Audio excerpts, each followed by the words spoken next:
Right on, guys. Well, we haven't done a video for quite a few months now. I thought I'd better do another one. This one's a tag on to my video about living with being well endowed and having neurological issues tests while living with being well endowed. My video is actually doing quite well. It's about 4,700 views inside of 12 months. Is far overtaking all my other videos.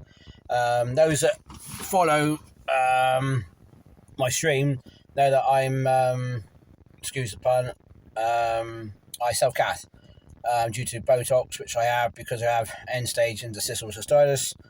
I'm hopefully going to go in this year, sometime this year, for bladder augmentation surgery. So I was a bit, I thought I'd just do this video now in regards to catheters, or expecting some kind of surgery. You may find yourself having to go in for something like a TURP, which is transurethral section of the prostate, which would require a catheter. So I'll start with the intermittent. So I use low fric Arigos. They're an intermittent cath, what they call plain intermittent cath. So basically you have a cath and a nozzle. I ain't even going to try and get any pictures on here. You can look up these caths online. They come at a maximum length of about 16 inches. That's a standard length for the standard cath. Doesn't matter where you buy them from. They're made by Wellspec. You get the Codaplast. All the other ones, they're all male cath. They come in various sizes, I think, from males from about 10 or 12 French upwards. Obviously, because I got the bifid urethra, having a smaller cath is obviously beneficial because I struggle with the cath. The Hydros, which is basically a self-contained self-cath, which has basically got a bag on it. I haven't actually had a chance to measure the length of one of those. I think from what I've been told, there's a little bit more usable length on them. So on the standard catheters, when you release the collars, the low fric Arigos have what they call an anti-touch collar on them, so you can insert the cath without having to touch the cath itself, which is good because obviously the hydrophilics are quite slippery. Prevents infection, all the rest of it. Some caths don't come with a collar on, so I imagine they may have a little bit more working length than the Arigos do. The Arigos have about 12 usable inches once you release their collar. Ones without a collar may have closer to 13 usable inches. The Hydros, I think I've been told, may have closer to 14 because they're a self-contained unit. Basically, they're a similar idea with a cath with a bag. It's still got your saline solution that come in a hydrophilic form or a dry form. I don't particularly like them, mainly because when you drag the cath out, you got dregs. So I prefer the cath into a bottle because you're quite clever. You can sort of keep the tip of your bell end in the bottle, drag the cath out into the bottle catches all the dregs. Whereas obviously, if you're using something like the Hydro intermittent caths, they're a much more bulkier cath anyway, because obviously you think you got a I think there's half-litre bag attached to them. Once this bag is full, you have to do something with it. These for the bottle, you can screw the top on, and I can shove it in my cath bag and wait until I get near a toilet. It's easy. That's the only thing I don't like about the Hydros. But if you are quite well endowed, probably more so than me, and you're struggling for length on our standard intermittent cath, then the Hydros might be a better option for you. Unfortunately, when we go do our training, nurses are generally used to dealing with guys of average size. I spoke to some guys that intermittently cath, and they've got like 4 or 5 inches spare on the cath. On average, I have between inch and a half spare when I'm limp, and when I'm hard, basically all the cath is gone. I quite often had to blow the urethra straightens when you get an erection. You obviously you're bigger than what you are limp. I grow quite a bit on between my limp length and my erect length, so I normally find I'm having to push the collar up onto the nozzle just to get it into the bladder. I tend to find normally at that point I'm then losing the erection anyway, which is not so much an issue. But A couple of times I've woken up in the middle of the night with morning wood, I suppose you could call it. And there have been times I've barely been able to get the cath into the bladder. I said, this isn't something that majority of men are going to have problem. I said, we are in a very small percentage. I'm not going to go over percentages again, because that was all in my last video. You know, the percentage of men that are well endowed, that aren't well endowed, that are under average size. That's all in my previous video. We're really just covering catheters in this video. So that's the intermittent CAS. We move on then to Foley catheters. I'm not going to cover SBCs because SBCs they're indwelling catheter, but they go in through your bladder wall, through the abdomen, back above the pubic bone. I'm hoping this is what my surgeon's going to agree to leave me with post-surgery, because there's going to be a bloody great incision from my belly down to my pubic bone. There's going to be no reason not to leave me with SBCs. So that's the difference. Somebody said, "Oh, what's the difference between SBC and a Foley?" They're both technically Foley catheters, but an SBC is a suprapubic Foley catheter, whereas your standard Foleys go up through the urethra. So they're a urethral Foley catheter. Basically, they tend to come in much smaller sizes. SPCs can go up, I think, to about 28 or 30 French. They're big gauge catheters, hence why they tend to come out through your abdomen. Some are 3-way. You can get 3-way Foley catheters.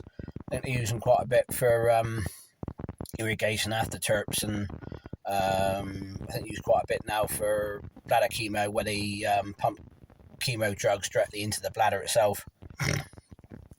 So the Foleys, from what I gather, from what I've looked up online, come in two lengths. They either come in a 16-inch total length, 400mm, or an 18-inch total length, 450mm. Now, I managed to get hold of a Baird Foley catheter. Now, I think majority of the NHS use Baird because it's a major supplier to the NHS.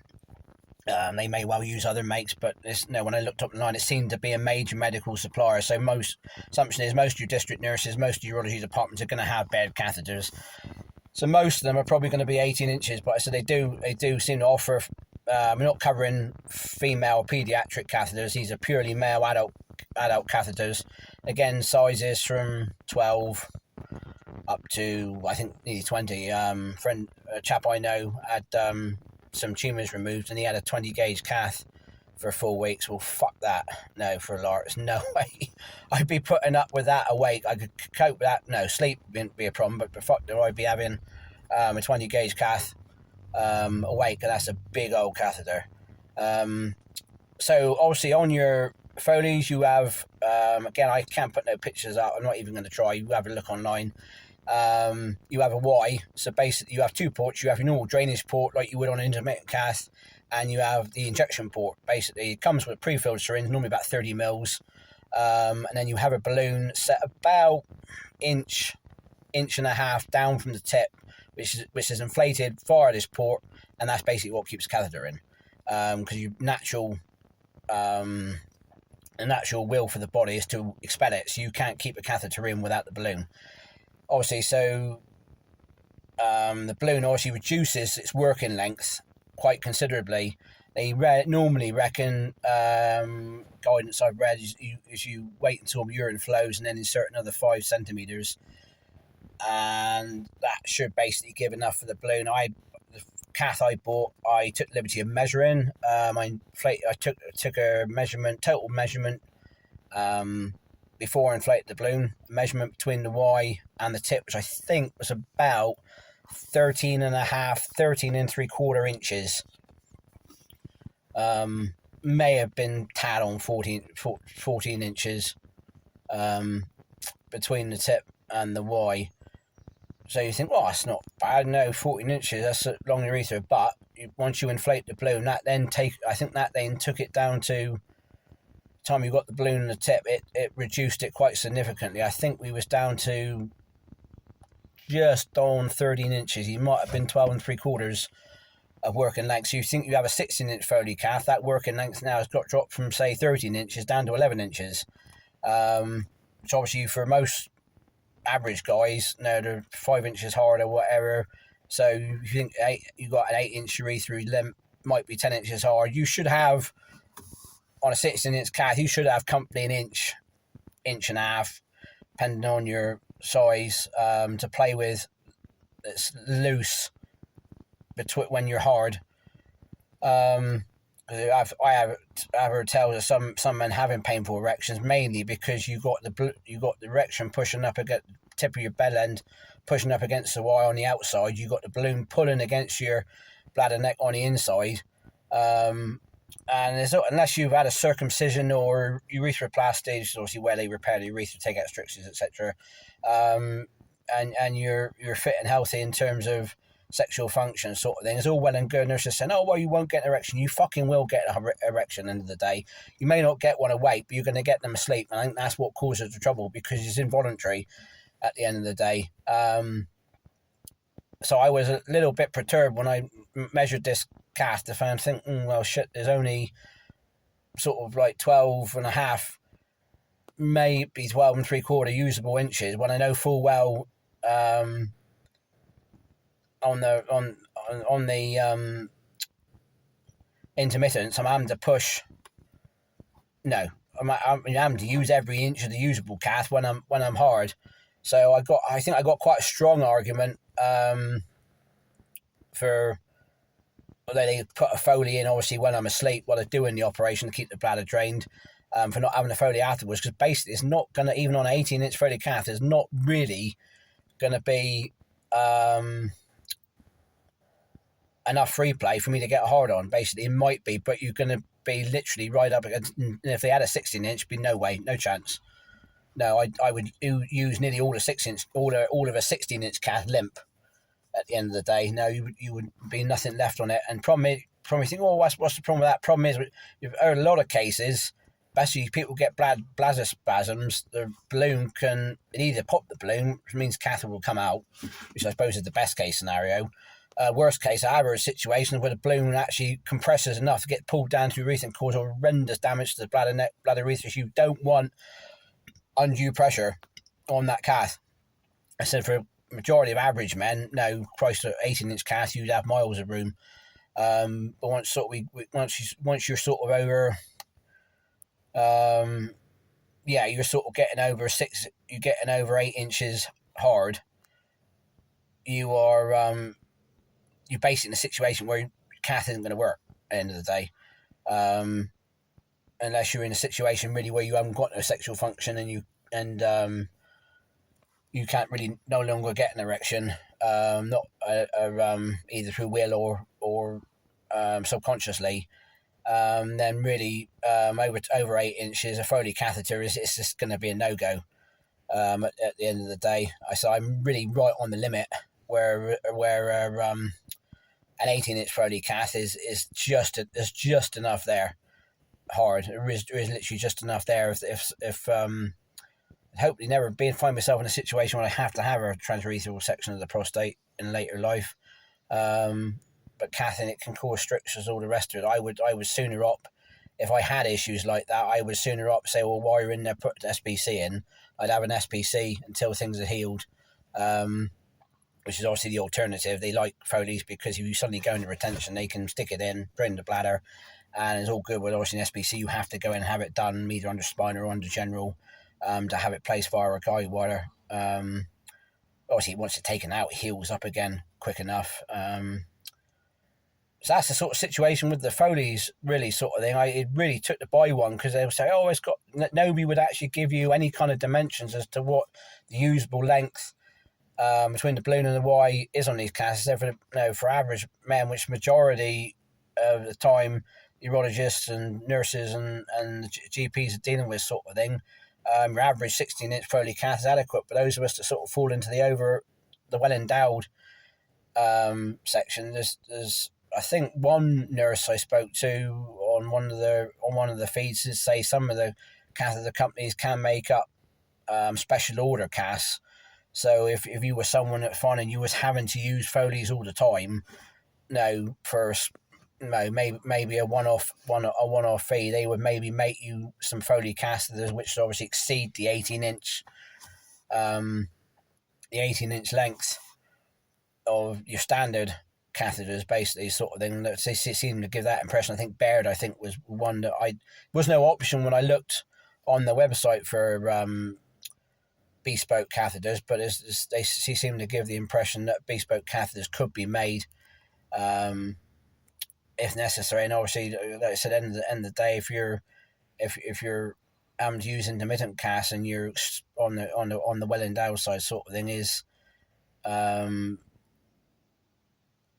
sort of know what your options are before you go down that route, because at the end of the day, I'm really right on the limit.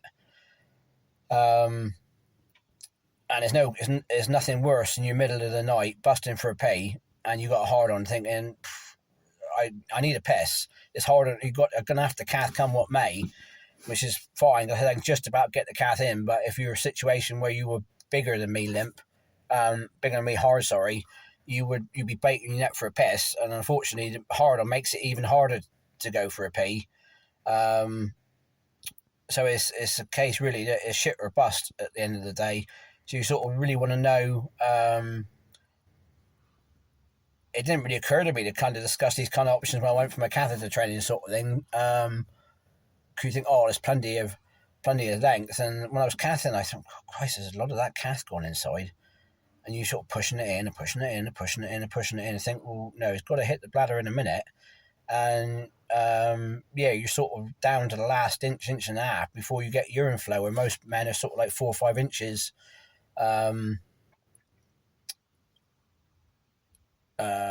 excess. No, so you might only have to push in 6 or 7 inches to get a flow sort of thing, whereas mine just seems to go on forever. I've heard tales of sort of nurses having to put Foleys in well endowed men, and they literally can get the Foley.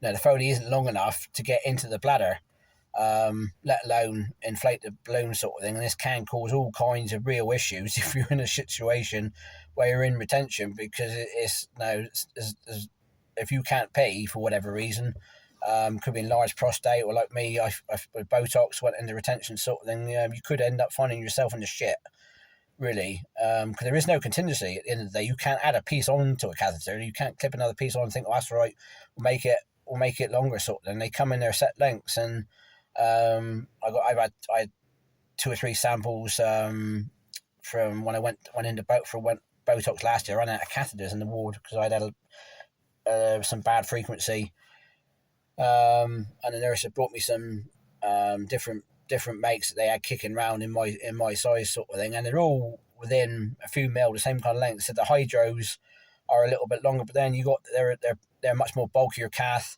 I carry about 12 Origos in my cath bag, but I wouldn't want to be carrying 12 hydros in my bag all the time, mainly because they're so much more bulky. You couldn't fold them up, put in your pocket. Now some blokes with the Origos, they can just roll them up, put them in their pocket with some wipes or such like when they're out and about. Obviously, I have to cath. Well, hopefully it will improve a bit now after I just had my recent round of Botox. But up until it warmed up, I've been cathing up 13 times a day.